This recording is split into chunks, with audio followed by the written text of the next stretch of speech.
So what do we make about the fact that the Chinese army is not pulling back as was expected after the co-commander level talks? Secondly, India is now arming for the long haul, as it were, but all these weapon systems will take time for them to start arriving, and then the army and the air force will train on them and ultimately be able to use them if there is combat. And how do we move from here? Do we just let the Chinese be where they are, or should we look at various options about counter maneuvers? Joining us for perspective on this news track discussion, I want to welcome first Lieutenant General S.L. Narasimhan. He's a member of the National Security Advisory Board, distinguished fellow at the Center for Air Power Studies, and a Director General at the Center for Contemporary China Studies. So welcome, General Narasimhan. With us for perspective is Major General Ashok Mehta, one of India's best known security experts. We're joined by Air Vice Marshal Arjun Subramaniam. He's a military historian, highly regarded, columnist, and has been an Air Force ace. With us also is Colonel Vinayak Bhatt, who is part of the India Today open source investigation team. He's the one who analyzed those satellite maps, which we just put out for our viewers. I want to go across first and foremost, Lieutenant General Narasimhan. If you could explain to our viewers, how concerned are you as a member of the National Security Advisory Board, and even in your individual capacity, by the People's Liberation Army's unwillingness to pull back from land that they've occupied, land that India claims? Is this something that you and your associates were anticipating? Is this something that's surprised you? And how do you hope to deal with it? General Narasimhan, welcome. Thank you very much for that question, Rahul. Am I audible? I hear you. Strength 5, sir. Please go on. Okay.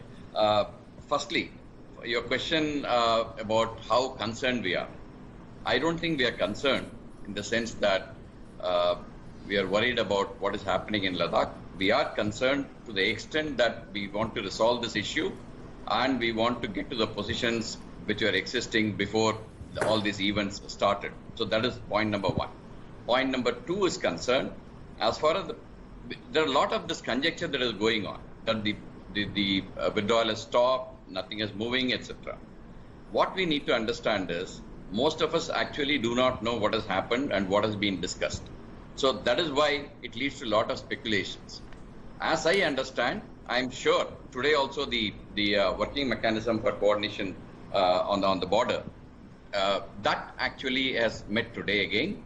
The Chinese side has put out the statement. If you see that statement, it is nothing to say that it is going to escalate and things like that. They are actually looking at the same statement that they had made earlier for withdrawal. The second thing is, the photographs which you showed are all on 15th of June. Beyond that, what has happened is something that we need to look at. I don't think those pictures, I don't know whether they're available to you or otherwise, I'm not sure. But since we are dealing with the situation, the photograph that are about a month and a half back, that is something that we need to again note and see what has happened after that is something we need to keep in mind. So having said this, please take your minds back to the statement that have been made earlier. They said that it will be a step-by-step process. Each step will be verified by each side, and thereafter further talks will take place for disengagement. I think that process is on, and we should give that process of disengagement a real chance to work, instead of actually saying that things have stopped and probably things are going to escalate. General Ashok Mehta, you've written a scathing piece in which you make the point that the army and the government should be doing much more to respond, that we are making it seem as if it's not such a big deal, whereas actually just allowing the Chinese to stay where they are is totally unacceptable. So why don't you explain to our viewers what your concerns are about the current approach that's being followed by the armed forces and the government, and what you believe should instead be done? General Ashok Mehta. First of all, I must say that Lieutenant General Narasimhan, who is from the National Security Advisory Board, must know a lot more than you and I know. And his optimism is reasonably well placed, because he knows more than you and I do. But if you read for the last at least 3 weeks, if not more, government sources, and government sources are sources that belong to the army. These are army officers who are telling you, first they said everything was moving okay, then they said, no, it's only Galwan that the pullout has taken place, and now, as you have quite rightly said, that actually there is very little DDP, the disengagement and de-escalation process. The reason for this is we put the cart before the horse. And what do I mean by that? You cannot leave this disengagement and de-escalation process just to military commanders. This should have been preceded by high-level political talks where a decision ought to have been taken about the DDP, in other words, about withdrawal, about status quo ante-5th May, about those who advance first must withdraw first. But the Chinese are more or less sitting where they are in positions more advantageous. For example, in Galwan, they have ensured that the LAC has moved 1 kilometer to the west from PP14 to a place called Y Junction. And in other places also, they have done the same. The second is that this novel template of DMZ, the DMZ template that has been created by the Chinese actually blocks our patrolling. All our access to PP, that is the patrolling points from 1 to 65, from Karakoram Pass to Gaya, and in this case, up till from PP 14 till about PP 9 or 10 up to Depsang, they have blocked all patrolling points. So okay, so let me put that question to General Narasimhan. There's been a lot of commentary around these demilitarized zones and the fact that buffer zones are now being created, General Narasimhan. The concern is that these are being created on Indian soil. Usually, like for example, in the case of Doklam, Chinese principle was whoever came in first needs to go back first. Here, we're pulling back simultaneously. They're the ones who've come in. A lot of those who are criticizing the government and the army's approach are saying we are pulling back from land which is already our own. And why are we doing that? Why do we even need to do that? And why are we creating buffer zones which are essentially on Indian soil, which essentially and technically means that the LAC has shifted further westwards towards the Chinese perception of that line of actual control? General Narasimhan. This question is very well placed. I think there has been a lot of misunderstanding on this. The buffer zone is the word that probably created that kind of confusion.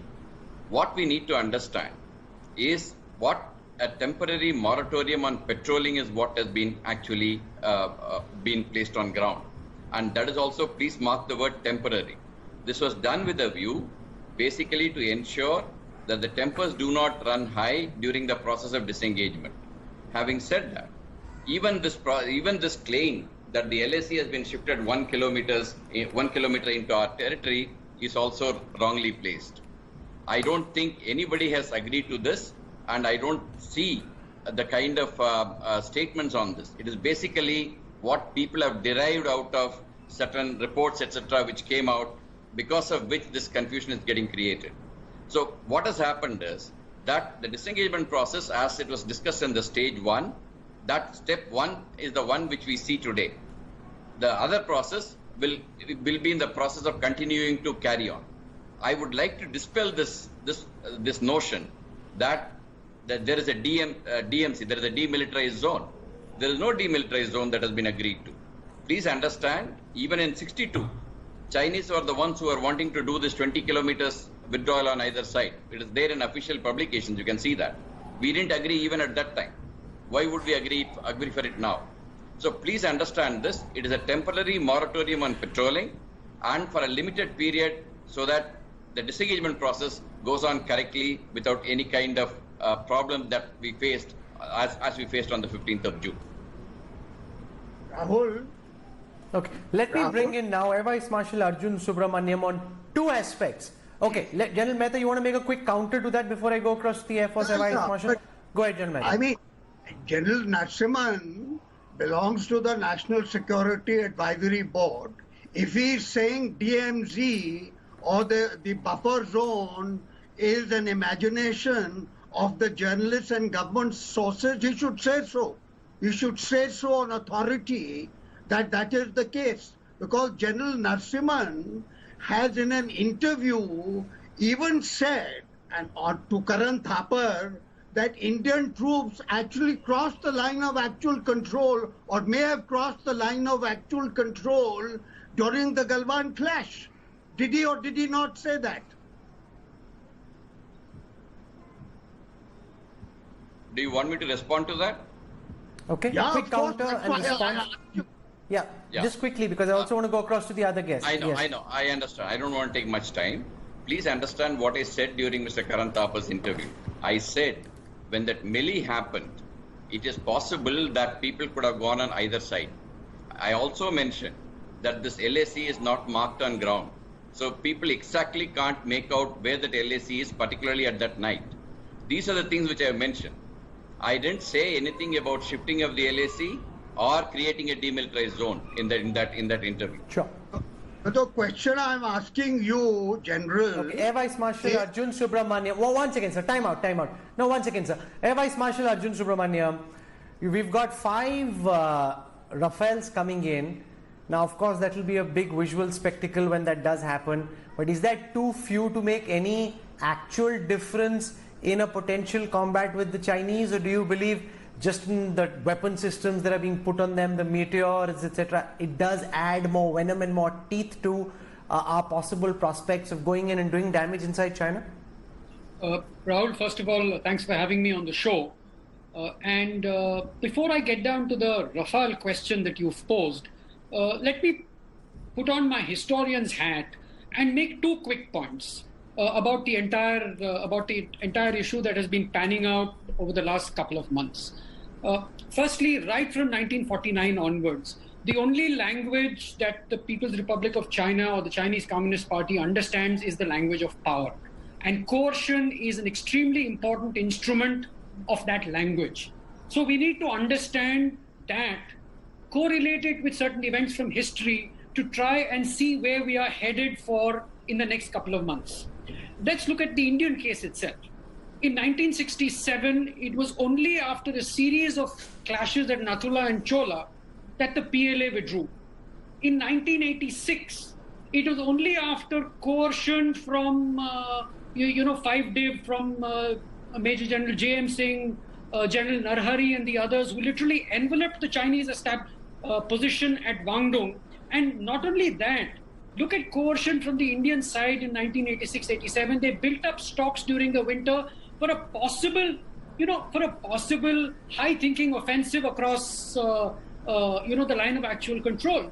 And that's when the Chinese backed off. And what did we see? We saw more than 20 years of relative tranquility along the line of actual control.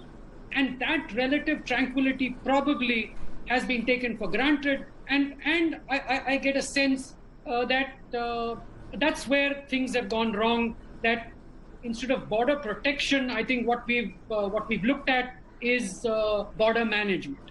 Now, so now as an airman. No, so let me ask you a sharp question then. Yeah. In the context of the military history of India and China, what does history tell us about where this clash is going over the next few months? Okay. Now, let me, I don't want to get into the politics of the whole thing, but I will stick mainly as a historian. I think this imbroglio is going to de-escalate only after some element of coercion that forces the other side to back off. And I would dare say that I don't see it impossible for some element of coercion to be applied from the Indian side also. I mean to say, how long are we going to be seen as a diffident and a responsible and a restrained state?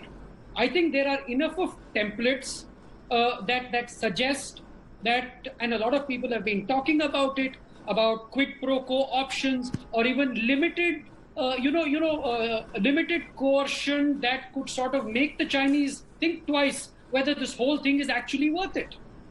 That's the way I see. I don't see the thing sort of de-escalating. No, so have we done enough to push back? There has been some economic coercion so far. We know that we've banned those 59 apps. More apps are likely to be banned over the next few months, or the next few days and weeks. We know that there's a economic, we are increasing economic costs. Chinese companies won't be allowed to bid for Indian government projects directly, sending a very clear signal to private industry as well. Is that coercion enough? What specifically would you like to see militarily? No, I think that coercion is not going to make any dent on the dragon scales, because that's not the kind of coercion that will force China to step back. Now, I don't want to speculate more on the trajectory of coercion. Needless to say, I think we need to think a little bit more about the tools of coercion that need to be applied to make the Chinese back off. And there's another quick point, that whenever the PLA has got embroiled in such a border sort of conflict, not the border guards, but the PLA, it's extremely difficult to push them back. And we need to understand that it is the PLA that is entrenched in full strength across the line of actual control at this moment in time. Now, talking about the Rafale... Would you now like to answer that question about the Rafale and the impact that the arrival of these 5 Rafale, laced as they are with advanced weapon systems, what difference does it make to a potential combat in India's options? Honestly speaking, it takes quite some time for a fighter squadron to get fully operational. So I will look at the Rafale as a strategic reserve, a tool of political signaling to say that, look, normally it takes a squadron X amount of time to become fully operational, but our guys are up to the task and we're going to be willing to push this platform into conflict if push comes to shove, with its Meteor, with its Scalp, and now with the Hammer. I think it packs quite a punch. But I would say, I would look at it as a strategic reserve. Okay, so we spoke of coercion. What we know is that economic coercion, at least, is in high gear. The Indian government has announced that apart from just banning Chinese apps, Chinese companies will no longer be directly able to participate in Indian government contracts and tenders. That there will be a case-by-case approval, making it just much tougher for Chinese companies to do business in India. Our National Affairs editor Rahul Srivastav with this story.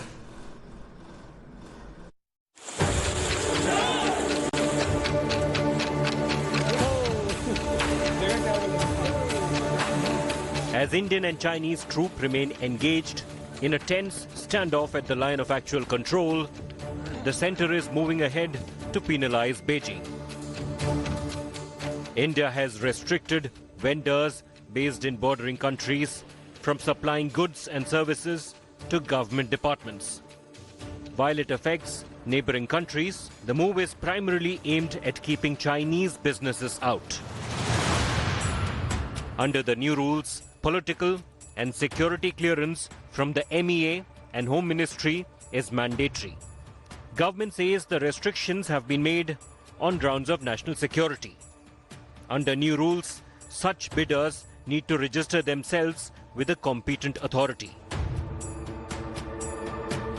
Prime Minister Narendra Modi's government will take any decision that is in India's interest. Various issues can be involved, whether they are business considerations or sovereign issues, security issues. But whatever it is, at the appropriate time, whatever decision has to be announced will be announced by the government. In the wake of border tensions, there have been rising calls for boycott of Chinese goods. China accounted for over 5% of India's total exports in the financial year 2019 to 2020 and more than 14% of imports. Indian ambassador to Russia, Venkatesh Verma, says India does not believe in trade war, but it cannot do business as usual with China until there is a complete disengagement along the LAC. It can't be a knee-jerk reaction.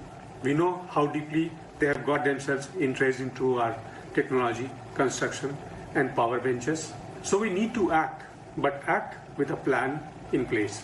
I hope Modi ji has one, because given our relationship with China, if they decide to use these Trojan horses against us, we're all done. The move is the latest in a series of measures aimed against firms from China, one of India's largest trading partners. Earlier, the government had banned 59 Chinese apps, including TikTok and Cam Scanner. India has created a phased, calibrated approach as far as dealing with China is concerned. First came the restrictions on FDI from China, then the ban on 59 Chinese apps, and now restriction on Chinese bids as far as Indian businesses are concerned. The signal from India is that de-escalation at the borders is a must, because if that doesn't happen, there will be disengagement as far as business and economy is concerned. Bureau Report, India Today. It's not just economic coercion. The Indian armed forces have also stepped up significantly the kind of Chinese language training, the kind of martial art training that's being imparted to soldiers. Correspondent who tracks internal security, Jiten Bahadur Singh, traveled to the ITBP base where he spoke to soldiers and filmed them in action where they were preparing to take on the Chinese challenge. We got exclusive, rare access to these training facilities, and I want to show you this special report. Hands-on defense. Japanese martial arts. Weapons of the body. This when traditional firearms are not in use. The ITBP's ground pounders in action. Elbow striking. Throat punching, stomping to the ground. If the Chinese want to fight dirty with clubs again, as they did in the Galwan Valley last month, India is willing to oblige.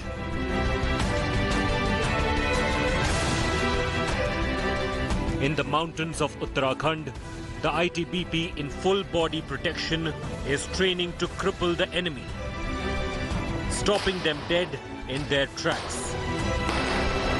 If they do again what they did in Galwan, using batons wrapped in barbed wire, the ITBP's close combat training at its Mussoorie Academy is death-defying.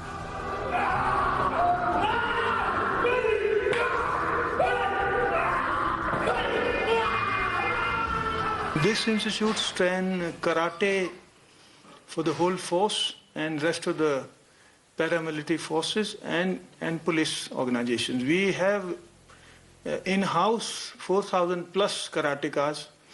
Those who go out from here well trained, it helps boost morale of individual, morale of the force. The 90,000 strong Indo-Tibetan border police is India's first line of defense. Along the entire stretch of India-China border, running into 3,500 kilometers. Guarding the frontier from Jammu and Kashmir, Ladakh, Sikkim to Arunachal Pradesh.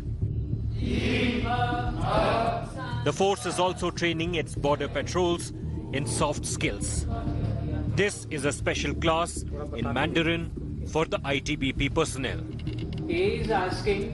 The guards soak in the Chinese language in intense coaching sessions. देखिए भाषा तो एक सहायक होती है.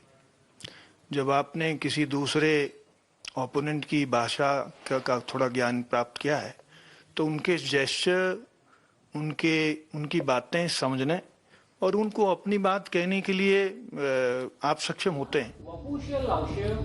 Arming them with a vital capability. Understanding enemy communications in its native language is, after all, an essential key for mission success. So if next time the PLA gets up close, the ITBP is ready to pay it back in its own coin. With Jitendra Bahadur Singh in Mussoorie, Bureau Report, India Today.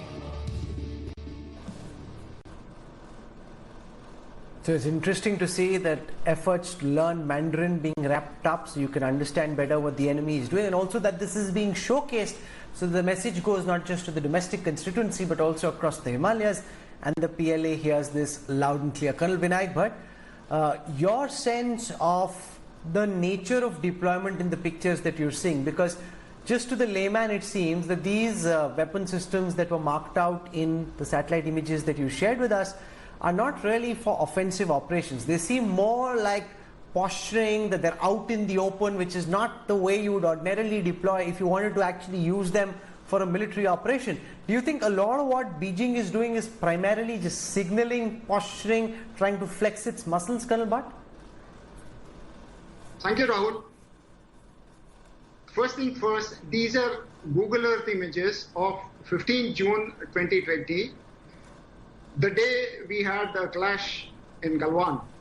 We have also shown earlier how the PLA has withdrawn much later after this from Galwan about a kilometer, and from between finger 4 and finger 5 about 1.5 kilometers.